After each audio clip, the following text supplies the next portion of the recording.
नमस्कार दोस्तों, मैं हूं कविता और आप देख रहे हैं कविता टॉकीज। यह एक ऐसी फिल्म थी जिसने एक साथ दो सितारों को सफलता के मुकाम पर पहुंचाया। एक पर्दे के आगे थी तो दूसरे पर्दे के पीछे। आएगा, आएगा, आएगा। एक ए लिस्ट एक्ट्रेस बनी तो दूसरी इस सदी की सफलतम गायिका। आएगा आने वाला आएगा। दोस्तों, आज हम जिस फिल्म की चर्चा करने जा रहे हैं वो फिल्म है महल। महल के मेकिंग की कहानी बड़ी दिलचस्प है।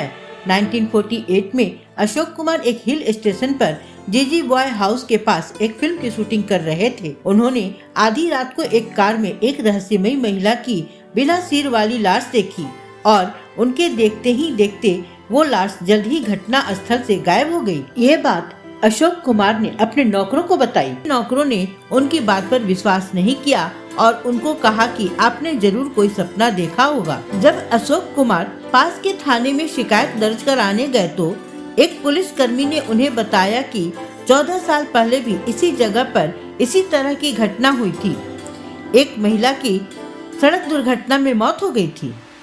अशोक कुमार ने कमाल अमरोही को ये कहानी सुनाई। अमरोही इस वक्त तक 1939 में रिलीज हुई सोहराब मोदी की ब्लॉकबस्टर फिल्म पुकार के संवाद लिख चुके थे, लेकिन उन्होंने किसी फिल्म का निर्देशन नहीं किया था और वो किसी फिल्म का निर्देशन करना चाहते थे। कमाल अमरोही को अशोक कुमार के द्वारा सुनाई गई कहानी पसंद आई और अमरोही ने कहानी को आंशिक रूप से संशोधित कर आगे विकसित किया और फिल्म का नाम महल रखा। जब यह कहानी सावक वाचा को सुनाई गई तो उन्होंने फिल्म के कथानक को खारिज कर दिया, क्योंकि वो इस बात से आशंकित थे कि सस्पेंस फिल्मों को रिपीट दर्शक नहीं मिलते हैं। उनके मना करने का कारण बॉम्बे टॉकीज द्वारा प्रोड्यूस की गई उनकी पिछली फिल्में 1948 में जिद्दी और आशा की बॉक्स ऑफिस पर असफलता भी था। इन फिल्मों की असफलता के कारण बॉम्बे टॉकीज आर्थिक मुसीबतों का सामना कर रहा था। अशोक कुमार ने उनको समझाया कि अगर अच्छी तरह से फिल्म को निर्देशित किया जाता है तो फिल्म दिलचस्प बन सकती है और उन्होंने कमाल अमरोही को इस फिल्म के निर्देशक के रूप में नियुक्त कर दिया। अशोक कुमार ये कहते हुए खुद सह निर्माण के लिए सहमत हुए कि फिल्म को घाटा हुआ तो वो उनकी जिम्मेदारी होगी और यहाँ तक कि फिल्म में अभिनय करने के लिए भी वो तैयार हो गए। उन्होंने फिल्म में कामनी की भूमिका के लिए एक उपयुक्त अभिनेत्री चुनने का काम कमाल अमरोही को सौंपा। उन्होंने मधुबाला का चयन किया। इसके पहले कई अभिनेत्रियों से संपर्क किया गया, लेकिन उनमें से ज्यादातर ने रोल सुनते ही ये रोल करने से इनकार कर दिया और जिन्होंने हाँ की उन्होंने अपनी फीस बहुत ज्यादा डिमांड की। एक समय फिल्म के निर्माता वाचा द्वारा सुरैया को लीड एक्ट्रेस के रोल के लिए फाइनल कर लिया गया, क्योंकि उनको लगता था कि सुरैया अशोक कुमार की जोड़ी पर्दे पर कमाल लगेगी। सुरैया ने अपनी नानी के इनकार करने के बाद फिल्म छोड़ दी, क्योंकि उनकी नानी को फिल्म की कहानी पसंद नहीं आई थी। इसी बीच 15 वर्षीय मधुबाला ने ये रोल करने के लिए अपनी इच्छा जाहिर की। मधुबाला उस वक्त न्यू कमर थी और उस समय तक कुछ छोटी मोटी फिल्में कर चुकी थी। वाचा ने मधुबाला की कम उम्र और अनुभवहीनता के चलते मधुबाला को इस फिल्म के रोल के लिए खारिज कर दिया। कमाल अमरोही ने वाचा को समझाया और कहा कि वो मधुबाला का ऑडिशन लेना चाहते हैं।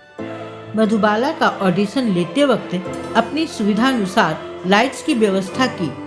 मधुबाला इस ऑडिशन में सफेद व काले कपड़ों में बहुत खूबसूरत लग रही थी। फिल्म के मुख्य अभिनेता अशोक कुमार की उम्र मधुबाला की उम्र से दोगुनी से भी ज्यादा होने के बावजूद मधुबाला ने ये रोल हासिल किया। अशोक कुमार ने इस फिल्म के रिलीज के वर्षों बाद एक बार कहा था, मधुबाला सिर्फ 15 साल की थी और इतनी अनुभवहीन थी कि उसे लगभग हर शॉट के लिए कई रीटेक की जरूरत पड़ती थी। फिर भी मुझे विश्वास था कि हमने सही कास्टिंग की है और वो अपनी भूमिका के साथ पूरा न्याय करेगी। बिमल रॉय इस फिल्म के मुख्य एडिटर थे। महल के एडिटिंग करते वक्त वो इस फिल्म के कथानक से इतने प्रभावित हुए कि आगे चलकर उन्होंने इसी कथानक पर दिलीप कुमार के साथ फिल्म मधुमती बनाई थी। इस फिल्म की यूनिट को शूटिंग के दौरान भी आर्थिक तंगी के चलते कई परेशानियों का सामना करना पड़ा। हालात ये थे कि कमाल अमरोही को अपने घर की पुरानी चीजों व वस्त्रों को फिल्मों की शूटिंग के दौरान काम में लेना पड़ा, क्योंकि नए कपड़े खरीदने के लिए पैसे नहीं थे। संगीतकार के तौर पर खेमचंद प्रकाश को, जबकि गीतकार के तौर पर नच्छप को लिया गया। लता मंगेशकर, राजकुमारी दुबे और जोहराबाई अम्बालेवाली ने गानों को अपनी आवाज दी। जवानी बीत जाएगी, रात न आएगी। टुनटुन को शुरू में आएगा आने वाला गाने की पेशकश की गई थी, लेकिन उन्होंने कारदार प्रोडक्शन हाउस के साथ अपने अनुबंध के कारण इस प्रस्ताव को अस्वीकार कर दिया। बाद में लता मंगेशकर ने उसी प्राचीन हवेली में ये गाना गाया जहां फिल्म की शूटिंग हुई थी। एक और गाना जिसका शीर्षक मुश्किल है, बहुत मुश्किल है, जो लगभग 4 मिनट लंबा है, अमरोही और मधुबाला ने एक ही टेक में पूरा किया।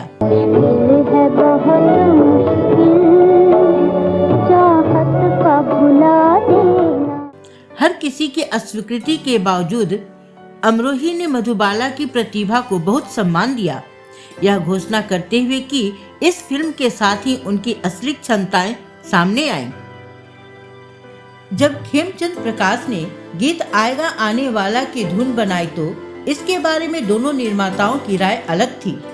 निर्माता सावक वाचा को यह धुन बिल्कुल पसंद नहीं आई, जबकि अशोक कुमार को यह धुन बहुत अच्छी लगी। खेमचंद प्रकाश के संगीत में बनी इस फिल्म के गाने बहुत लोकप्रिय हुए। महल फिल्म के गाने आएगा आने वाला पहला गाना है जिसके साथ लता मंगेशकर को उनकी गायकी का श्रेय मिला।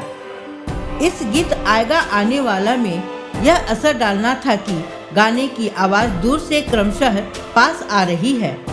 उन दिनों अपने देश में रिकॉर्डिंग की तकनीक अधिक विकसित नहीं थी, लेकिन संगीतकार खेमचंद प्रकाश ने इसका तोड़ निकाल लिया।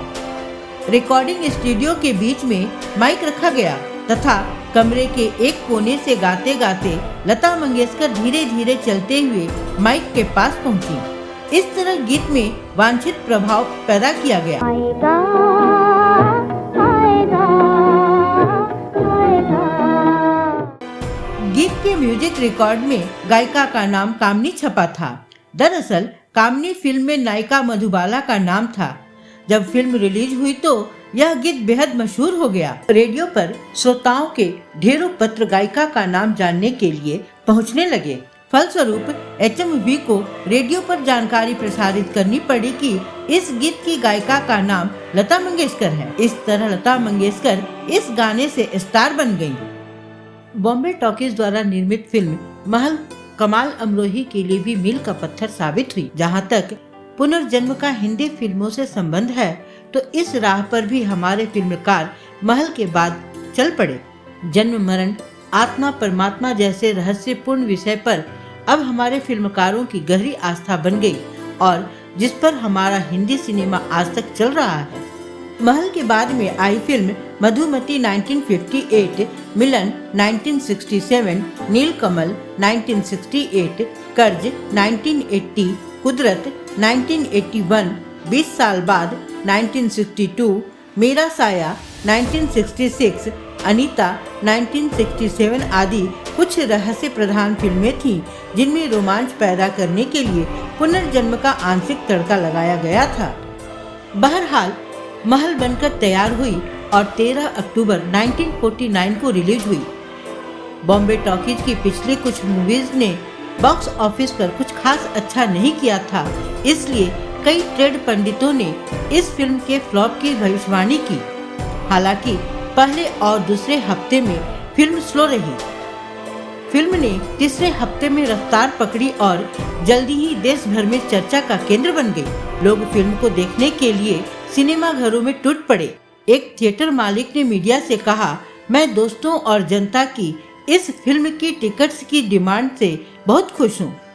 इस फिल्म के सारे शोज की टिकट्स एडवांस में ही बिक रही हैं।